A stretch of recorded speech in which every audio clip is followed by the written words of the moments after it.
ஆண்களுக்கு தூக்கத்தில் விந்து வருவது ஆபத்தானதா? சமீபத்தில் ஐஐடியில் பிஹெச்டி படிச்சுக்கிட்டு இருக்க வட இந்தியர் ஒருத்தர் வந்தார். எனக்கு தூக்கத்தில் விந்து வர்றதுனால உடம்பெல்லாம் இழைச்சி போச்சு, கடுமையாக பிஹெச்டி பண்ணுறார் அவர். என்ன பிரச்சனைனா, இவர்களுடைய நம்பிக்கை அசைக்க முடியாமல் இருக்குது. இது தீங்குன்னு அவங்க நம்புகிறாங்க. போலி மருத்துவர்கள் யாராவது ஒருத்தருடைய வீடியோவை பார்த்துடுறாங்க.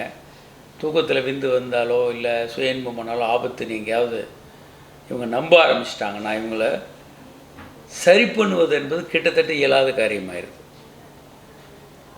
ஏன்னா நம்பிக்கைகள் இவங்க பெரும்பாலும் நம்ம நம்பிக்கைகளை தான் எடுத்துக்கிறோம்.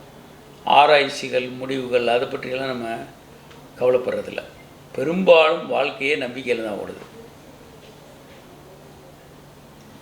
தூக்கத்தில் விந்து வருவது என்பது ஒரு இயல்பானது. நீங்கள் ஆரோக்கியமாக இருக்கிறீங்கன்றது அடையாளம். அது செக்ஸ் உணர்வே இல்லாமல் செக்ஷுவலாக ஒரு மனுஷன் 13 வயதிலிருந்து திருமணமாக 28 வயது வரை இருக்க முடியாது.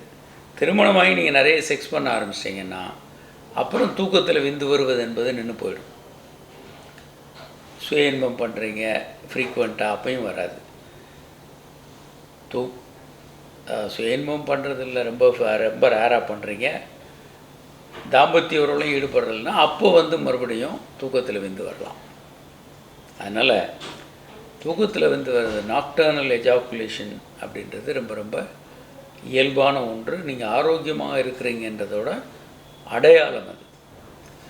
ஆணுறுப்பினுடைய விரைப்புத்தன்மை அதுதான் உங்களுடைய ஹெல்த்தினுடைய அடையாளம். அதே மாதிரி தூக்கத்தில் விந்து வருவது உங்கள் உடலும் மனதும் ஆரோக்கியமாக இருக்கிறது அப்படின்றதோட அடையாளம்.